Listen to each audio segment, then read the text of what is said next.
Shields up, Iron Breakers. Rurikhan here coming at you with another video, and today we're going to be doing something a little bit different. I wanted to tackle the topic of full playthroughs, and this is because I read through all of my comments as often as I possibly can.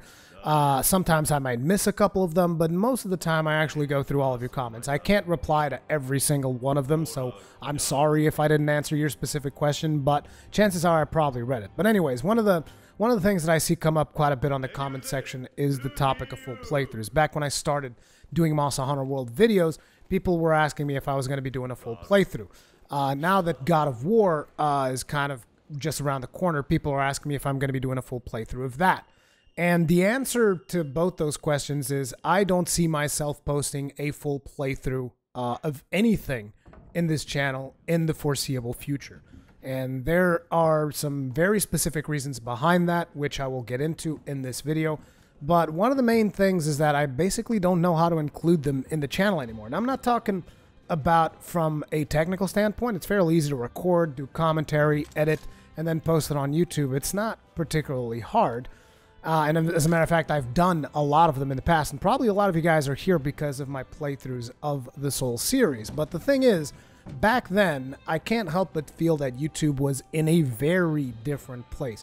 And last year, I started noticing a definite viewer abandonment on full playthroughs beyond like the third episode or something. Like people would watch all the way up to the first episode. That always gets good views. And then like you watch a little bit of the second one, but you can see that it's going on a downward spiral. And then people watch the third one even lower. And then the fourth one, just forget about it. Practically nobody is watching it, and neither do any of the other episodes, which is why I kind of started doing the live stream thing. I started doing the playthroughs live, because then you still get some additional views of the people that are watching it live. And I tried to make it work, but ultimately I arrived at a point where I was just like, this is just straight up not working. And the main reason why this is happening is YouTube is facing a content overflow problem. There's too much content in the platform, more content that it can possibly serve to the entire audience of the website. So therefore they have to pick and choose, and this is why they implemented their algorithm that decides what kind of content gets sent where.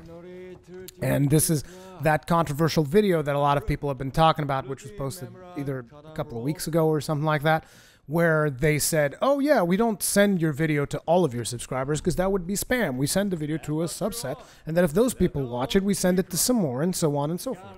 And I find it interesting that a lot of people were surprised that that's how it worked, because I already knew, which is why I kept saying that YouTube does not actually send it. People are saying, oh yes it does, I can see it. And I'm just like, yeah, you can see it. Not everyone is seeing it. I can assure you of that, because I look at the back end. I have all of the data, and I know that those videos aren't getting sent. And I know that people say, oh, you should just send it to everyone. It's an impossible problem, because there's too much content and there's not enough people to watch all that content. And whenever someone is watching a video and they leave halfway because maybe the video wasn't interesting enough or something like that, YouTube loses money. You see, the more time people spend on this website, the more money YouTube makes. Therefore, YouTube is encouraged to serve videos that people actually watch. And full playthroughs, at least in my personal case, full playthroughs is just not something that a majority of my audience watches. And at this point, some of you guys will start saying, oh, so Rurikhan, you're just not going to do it because it's not going to get any views. Is that the way it works? And it's like, it's not just because it's not going to get any views, because I would have no problem posting a video that would not get as much views as other videos. As a matter of fact, I've shown this by posting sometimes stuff that is completely different from the stuff that is being successful in my channel, and I still post it, and you know, I know it's not going to get that many views, but I will still post it because it's something that I'm passionate about, and it is something that I want to talk about. So the problem here is not the views, it is the penalty that you receive whenever you do something that the algorithm doesn't like. Because you see, if I post a video, right, and it doesn't get that many views, but then I post another video and it kind of makes up for it, then the algorithm's like, okay. But if you do something like a full playthrough where you're consistently uploading videos, and like I said, only up until the third or fourth episode do they actually get reasonable views, and after that it just kind of like dips into a downward spiral that doesn't stop. At that point, the algorithm starts taking notice, and it's like, oh, I noticed that your last video has, I don't know, let's say 50% less views than normal. And I noticed the next, and then you post another one. It's like, oh, and I noticed this one has even less than that. Basically, the YouTube algorithm starts slowly pushing you into the shit list. That's kind of how it works. It just slowly posts you into the shit list. And what happens there is that basically your channel gets into a point where your videos don't get added to people's recommended feeds. Your videos don't get added into people's feeds, period. At this point, I will even wager that some of the people that subscribe and hit the notifications, some of those, even they don't receive the videos because the videos are not being watched that much. And at that point, that's when your channel just starts going on a downward spiral and everything goes to hell. So full playthroughs are a tremendous risk, basically. And it is something that I've noticed that people just don't consume as often anymore. And this is the reason why I started the Twitch project, right? I have the Twitch channel. I do everything that I want to do full playthroughs of. I do on there. And you guys can hang out and you can watch it there. And if you don't make it into the live stream, the VOD still stays there for 2 months or whatever. And to be completely honest, it makes perfect sense because 2 months after a playthrough, unless it's a very special playthrough, people don't even... Those videos are dead, okay? Like, maybe some people go back and they watch some of my earlier stuff, like maybe the blind playthrough of Dark Souls 2, the blind playthrough of Dark Souls 3, and the blind playthrough of Bloodborne, because those are kind of like specials. Those are the first time that I've done it. Or the Smo and Ornstein stuff that I've done with Pallytime, because again, those are special. The Mighty Monster Hunter videos, those are not really full playthroughs though. Mighty Monster Hunter videos is something a little bit different. But ultimately, unless it is something extremely special, nobody's going to go back and watch it. So it makes sense that it's available for 2 months, you watch it there, and if you don't watch it, then it's gone. It's completely gone. And on top of that, I also tried creating a different project, which again, just stretching myself way too thin, which was the gameplay channel. And I created that and I started uploading videos onto the gameplay channel. And let's be completely honest, a big percentage of you guys did not go there to watch it. So I kind of stopped working on that channel after the, what was the name of that game? The Hellblade playthrough. Hellblade, amazing, fantastic game, by the way. Really love that game. But yeah, essentially that's the way it works. It's not because of the views, it's because of the penalties that basically sent your channel on a downward spiral that kind of makes you irrelevant at the end of the day. Like this particular video, for instance, that I'm doing right now, it goes so out of the norm of most of my videos that if you look at this video, let's say a week from now, a month from now, you will compare the views that this video gets compared to all of the other regular content that I'm working on, and you guys will understand exactly what I'm talking about. As a matter of fact, another example of that is you look at the God of War unboxing video, for instance, and you compare the views of that video to any of my build videos from Monster Hunter World, and you will notice the exact effect that I'm talking about. Basically, those videos are not going to get sent to everyone.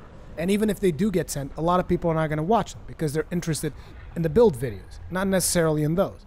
And that is why I've kind of adopted a different strategy to the channel. So basically, full playthroughs, you're better off going to Twitch and catching that stuff there.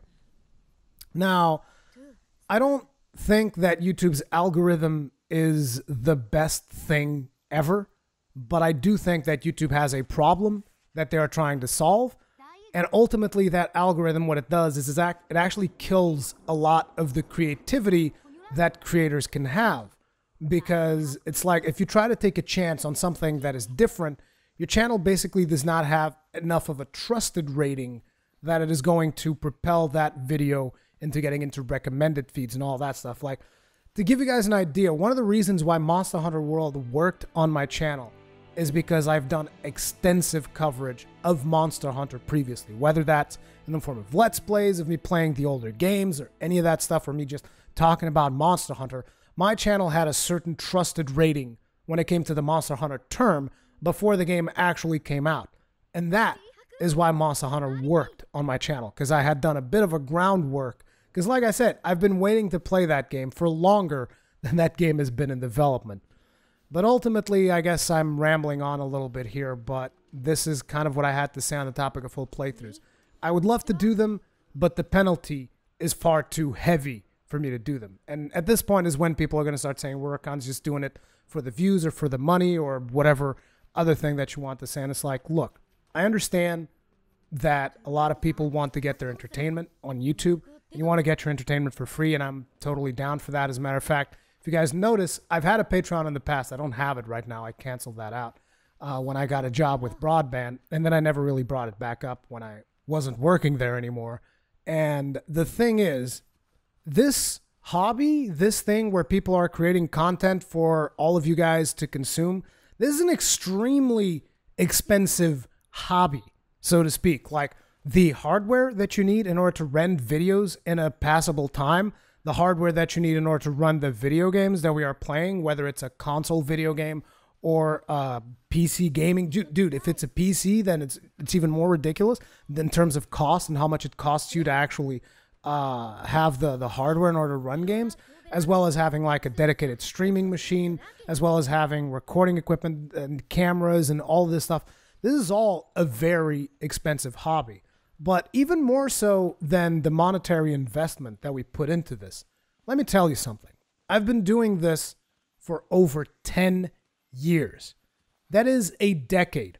If I'm lucky enough to live to my 70s, which to be completely honest, considering how unhealthy I am, on account of the fact that I spend so much time working on this stuff, I mean, if I'm lucky enough to live to be 70, that means I've already spent 1/7 of my life dedicated to creating content on YouTube. And some of you guys are going to look at the channel creation date and you're going to say, oh, it says your channel got started on December 2010, 2011, I don't even remember. Yes, but before that, I had already worked for another, I've been creating videos since 2007, okay, with another channel that I had. So it's more than a decade of investment. Think about that, because time is the most precious resource that we all have. Like people say, oh, it's money, it's gold, it's diamonds, this. No. Time is the most precious resource that we all have, because we're only here for a finite amount of time. And so far, I've spent 1/7 of that time creating content for YouTube. So if you think that, you know, I shouldn't be concerned about views or monetary reasons or all of these other things, tell me, how much time have you spent creating entertainment for an audience? Wow, that actually ended up being a little bit deeper than I initially planned when I started the video. Anyway, thank you guys very much for watching. This is all I had to say on the topic of full playthroughs, and I'll see you guys on the next one.